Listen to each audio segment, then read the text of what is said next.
Em Minas, a cultura transforma.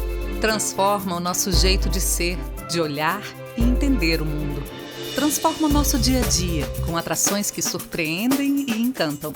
Transforma a vida de milhares de pessoas, gente que vive da cultura e gente que não vive sem ela. Palcos, danças, shows, museus, cinema, literatura e arte. Uma efervescência cultural que vibra e se destaca. E que ganha cada vez mais espaço com a nossa força. Hoje, a CEMIG é a maior patrocinadora da cultura mineira. E o que não falta é diversidade. Nas artes, temos a beleza do Inhotim e a espontaneidade do Cura, Circuito Urbano de Arte. No teatro, o brilho do grupo Ponto de Partida, do Galpão e do Giramundo. Na dança, a grandiosidade do grupo Corpo. Na música, o virtuosismo da Filarmônica de Minas Gerais e uma mistura de sons e ritmos do palco hip hop e da mostra Imune. No patrimônio, temos o icônico Palácio das Artes, com seus shows, exposições e espetáculos. A CEMIG ainda patrocina o cinema, as artes visuais e a literatura mineira. Toda essa energia é a expressão do que somos e do que fazemos. É a força da nossa cultura encantando os mineiros, o Brasil e o mundo. CEMIG, responsabilidade social. Essa é a nossa fonte de energia. Minas Gerais, governo diferente, estado eficiente.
Como dizem, né? Eu sou a vovó do coral e eu estou desde o primeiro dia, sem interrupção.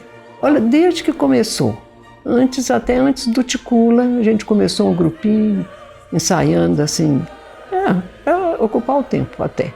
A gente fazia uma aula de teoria musical lá numa das salas da prefeitura. A gente fazia a aula de teoria lá com o professor Nilo Sérgio. E aí o Herculano chegou, o José Herculano é meu irmão, é o maestro. Ele chegou lá, ele ouviu música, era doido com música, ouviu a gente cantando. Então ele chegou lá e começou a conversar, fez aula junto com a gente. E ele já veio assim, já com uma certa técnica e tudo mais, já levando a coisa para um lado mais artístico, né? Então assim, todo mundo vibrou muito, né? Porque a gente estava só na teoria. Então a gente vibrou muito e começamos a ensaiar. E a gente, como eu disse, foi entusiasmando e a gente foi aderindo mais e tudo mais. E eu nunca pensei de sair do coral.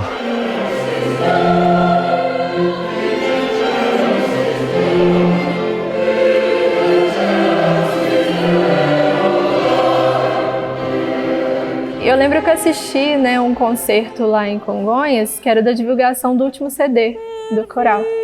E eu ainda falei com meu pai, pai, olha essa moça que tá cantando, que é a Carmen. E aí eu falei, nossa, olha essa moça que tá cantando, eu ainda vou chegar assim, pai, eu quero cantar nesse coro. E hoje é solista. E hoje eu tô aí cantando, solista. Mas eu tive muito as pessoas do coral a quem me referenciar, né?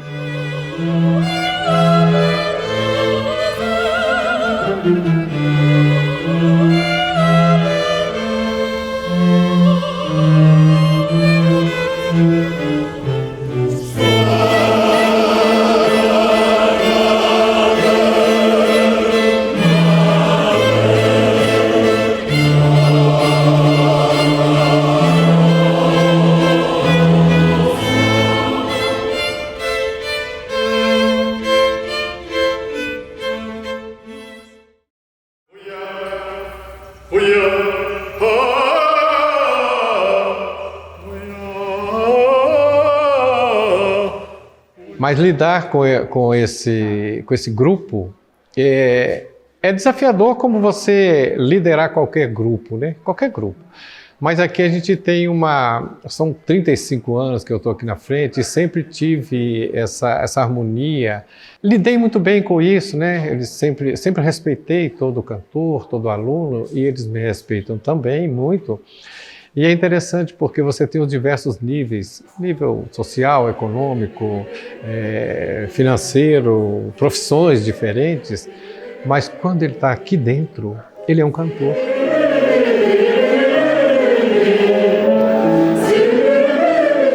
Minha rotina diária é o seguinte, eu praticamente canto todos os dias. Nos encontramos, no mínimo, 2 vezes por semana, e é uma briga se você tiver de cancelar um ensaio. Nossa, eu esperei tanto por esse ensaio, agora não vai ter hoje, sabe?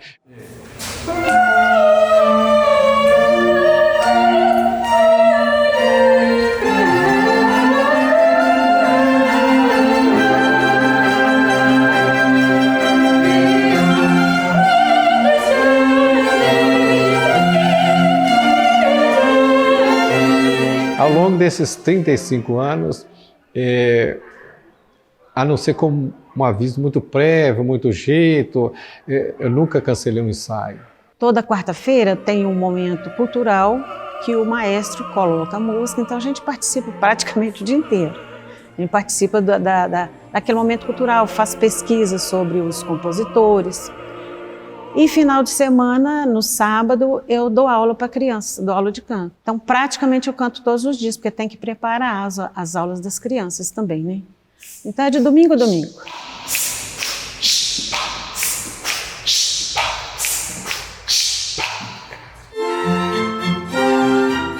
O principal objetivo é estudo da música, principalmente a música colonial barroca, e o prazer de cantar.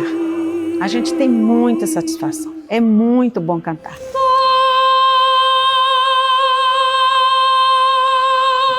E a gente leva a cultura de Congonhas, né? Leva o nome da cidade, né? Para todos os cantos do mundo.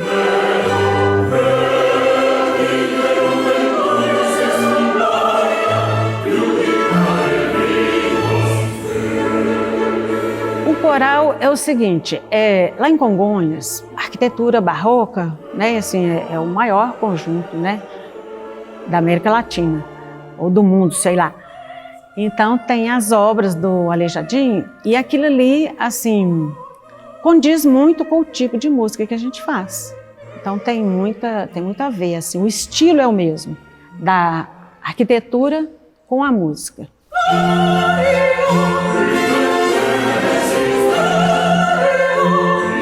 A cada vez que eu venho aqui, nesse museu, e que eu tenho esse contato, que eu me aproximo de uma partitura dessa, é uma energia diferente. E acrescenta muito na vida, nessa vontade de continuar fazendo esse repertório. A gente vive num cenário barroco, do rococó, por excelência, nascido em Congonhas, vendo os profetas, vendo as imagens e tal.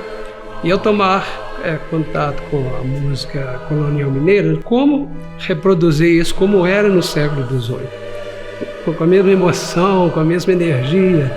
E é uma coisa interessante, sempre que a gente faz concerto, apresenta por várias cidades, o pessoal fica assim até um pouco, vou deixar a modéstia de lado, um pouco intrigado como que o coral consegue um som tão esmerado, tão realmente condizente com as formas coloniais. Exatamente porque a gente vive essa realidade, né?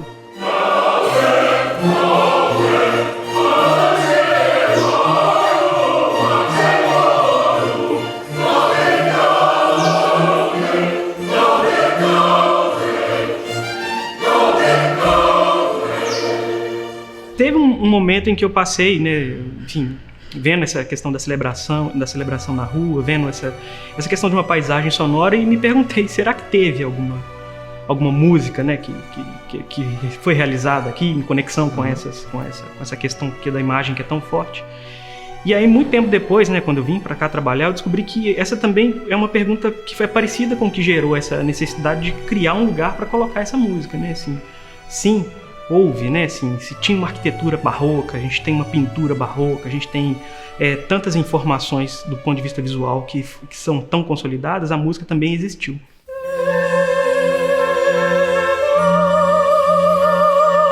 A música na sociedade mineira, desde seus primórdios, ela está primeiramente vinculada às demandas da Igreja Católica.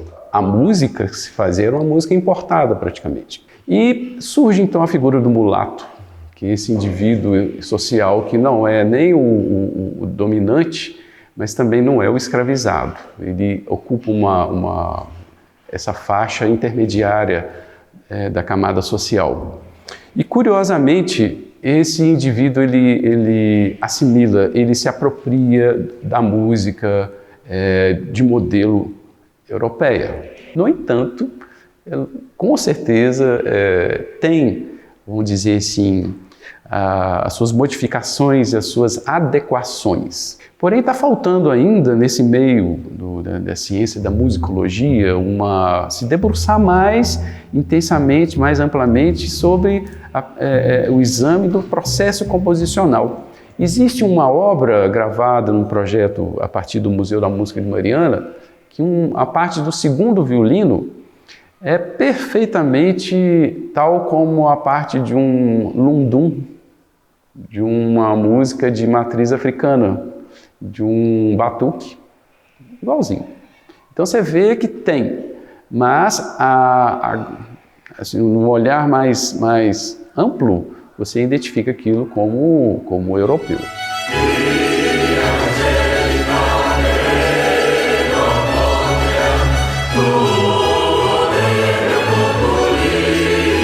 Fazer essa música para esse indivíduo dá a ele uma ascensão social.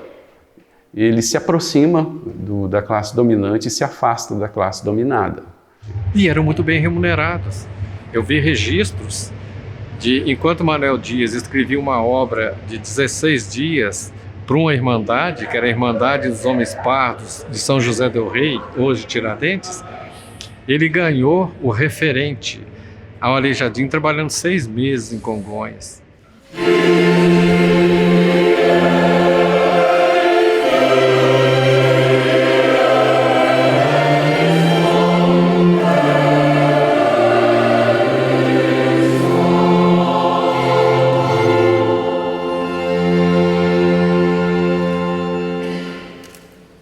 A escolha do repertório, primeiramente, ela era feita em função de cerimônias que a gente participava na igreja. Então, de acordo com a cerimônia, se era tempo de Natal, era Natal, Semana Santa e outras festas, né, de celebração, principalmente de Nossa Senhora, que a gente escolhia aquele repertório para ficar dentro da liturgia do tempo, né, do tempo da igreja, a Igreja Católica. Para concertos, eu preciso achar uma música vibrante para começar, eu chamar a atenção do público, depois ela diminui um pouco a energia até a metade, da metade para o fim eu faço a mesma coisa, ela vai para uma crescente e termina em alta energia. Então a escolha é feita muito em cima disso para concertos.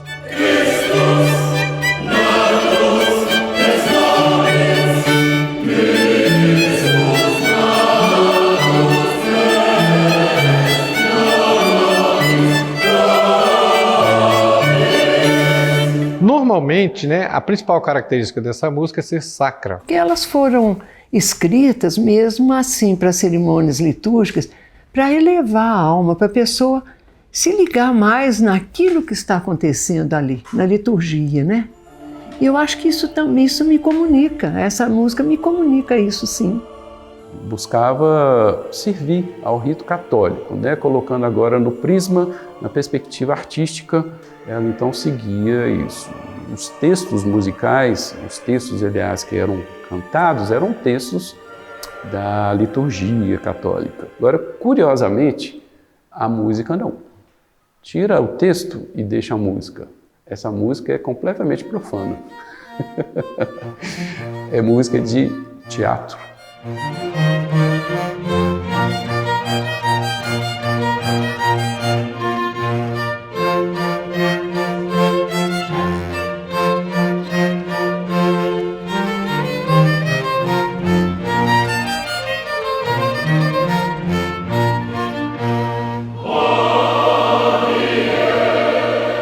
A gente tem um esquema de composição sempre, né, assim, muito de pergunta e resposta, né, assim, nesse universo.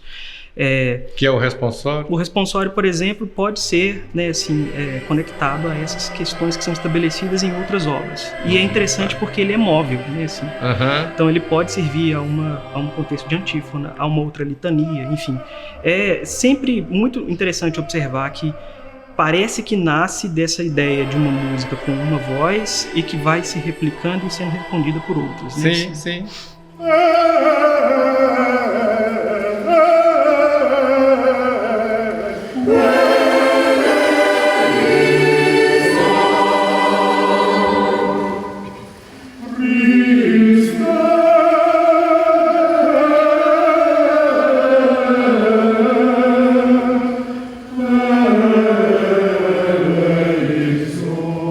Eu tenho facilidade para alcançar as notas mais baixas e mesmo as mais altas. Se for preciso cantar assim, alguma coisa de soprano, dependendo da altura, eu canto também, mas eu me identifico mesmo com o contralto. Meu naipe é o contralto. Qui tollis peccata, peccata mundi.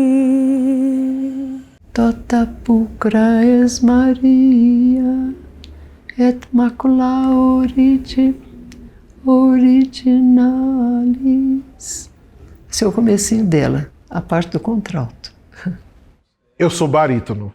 Kyrie eleison, eleison, eleison.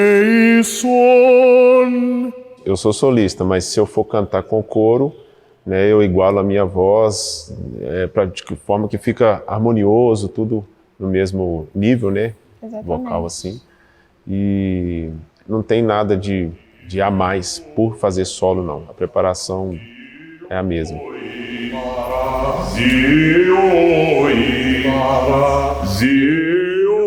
Então a gente vai aprendendo a lidar. E aqui eu vou usar um pouco menos de voz, porque senão eu vou furar o coro.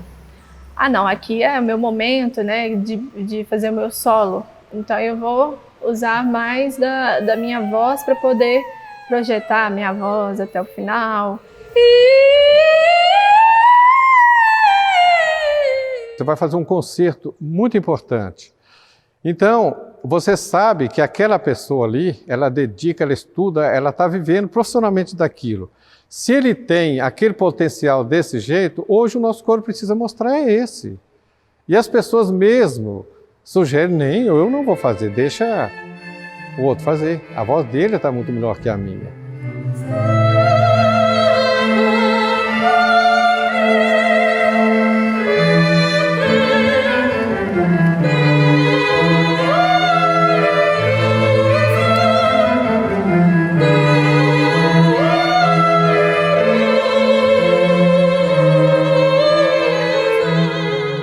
Muito estudo, todos os dias, pelo menos meia hora por dia dá um aquecimento, ter o seu repertório para poder estudar, essa é a nossa rotina. O cantor, ele não é só cantor no dia da apresentação, né? Ele tem que se acostumar a usar técnicas, né, de respiração e na própria fala, né, já voltado como se fosse cantar todo dia. Eu acordava e fazia aí esses 2 exercícios, ia trabalhava o dia inteiro e quando chegava de noite minha voz estava toda pronta ali para me atender, né? E aí lá em casa aí eu acordava e começava a fazer isso, aí o meu irmão me falava assim, o doido já acordou lá, ó. Às vezes o vizinho incomoda, mora em apartamento, né?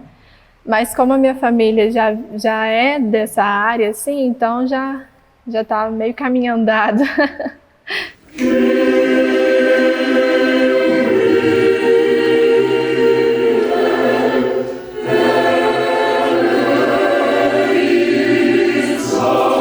A gente aceita todo tipo de voz. Você chegou lá, quer cantar? A minha função é ensinar. Então eu vou ver qual a tendência vocal que o cantor tem. Se ele é grave, se é agudo, o que ele precisa fazer. Dependendo da necessidade, ele já entra no mesmo dia, se já for uma pessoa, né, que tenha muito talento, que goste, ele já entra cantando. Dependendo, ele vai levar mais tempo a aprender a cantar.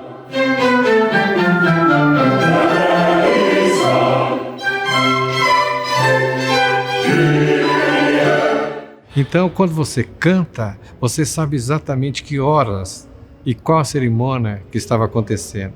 E ao cantar, a música tem os seus acordes, a sua vibração, ela nos transporta para dentro daquela cerimônia e você chega a sentir todo o ambiente, esses templos antigos, aquelas construções lindas. E o que acontecia durante a cerimônia? As orações, a forma, o paramento do padre, e chega até a sentir o cheiro do incenso. Quando a gente entra na igreja e vai cantar essas peças, é como se a gente estivesse naquele tempo, revivendo aquilo. As músicas, elas passam para a gente um sentimento muito grande, muito profundo, entendeu? Eu gosto muito do estilo que a gente canta.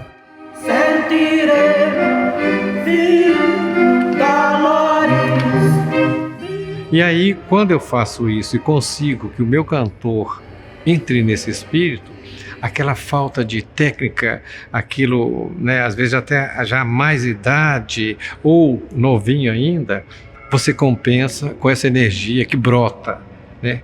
A energia vem. Aí você faz isso porque você está vivendo aquilo. Você não fala simplesmente, não canta afinado, não fala aquele texto, você vive, porque essa compensação, né? Você volta ao tempo em que você viveu aquilo lá. Então você transporta a cerimônia para a hora que você está cantando.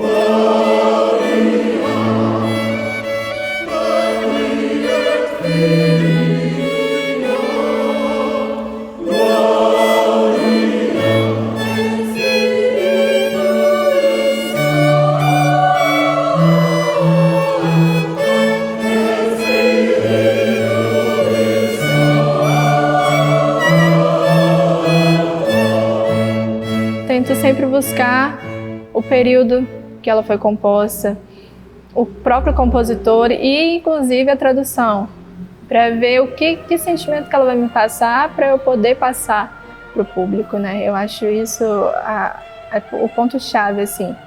Lá dentro das igrejas, parece que o som fica mais bonito, o clima é outro, é diferente, né? Então, e até para cantar a gente sente melhor, sabe?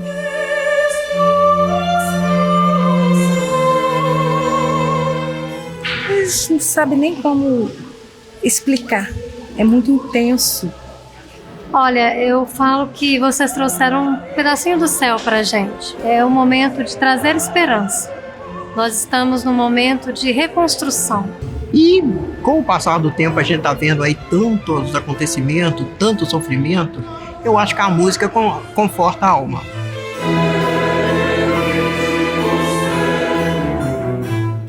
Eu acho tão bom, eu tenho muito entusiasmo, acho que isso enriquece a gente, enriquece a vida da gente, a alma, a cultura da gente, né? Tudo isso cresce.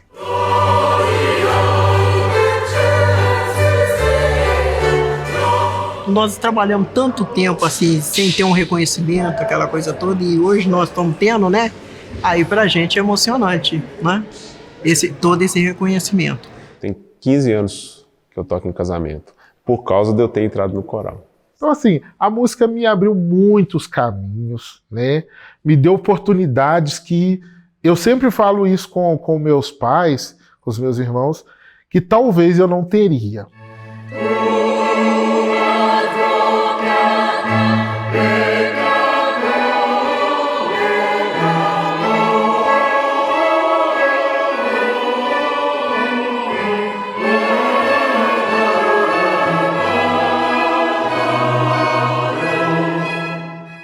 Eu acho importante esse momento em que o coro vive, porque todo momento em que você registra qualquer evento, qualquer música, qualquer concerto, principalmente essa nossa música, é um momento em que fica para sempre, que você divulga e que você torna esse patrimônio palpável.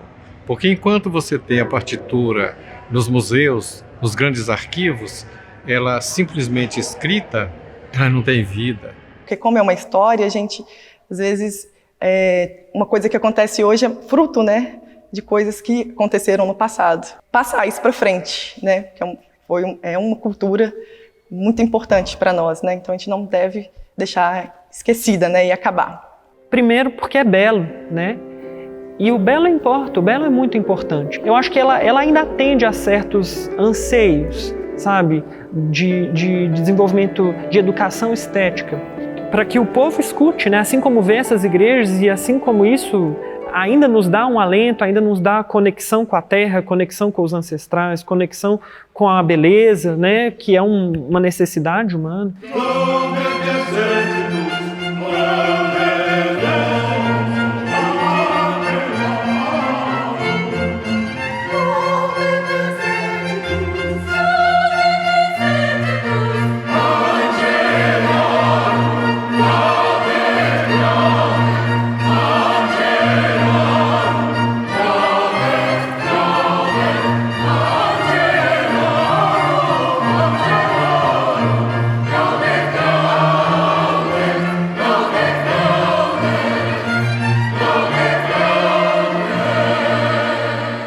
Então, a gente se insere nesse movimento de tentar mostrar à atual geração esse acervo assim, espetacular de Minas Gerais do passado, que infelizmente, se a gente não faz esse trabalho, ele fica esquecido.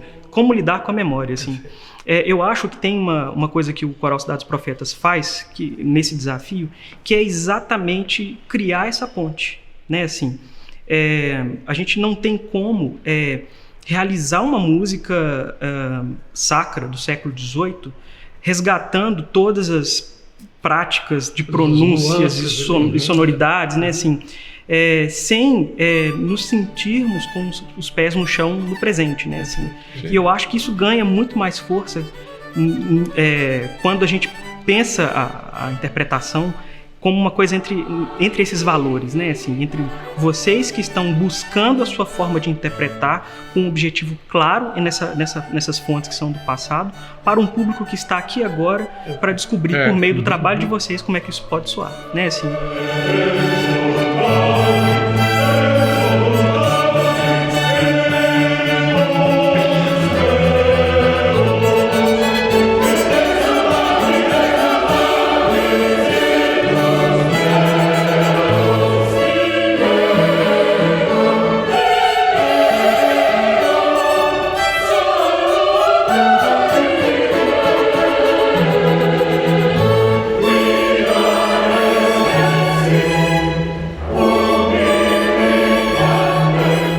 35 anos de estudo, de lutas, de conquistas, de vitórias e alguns perrengues também, né?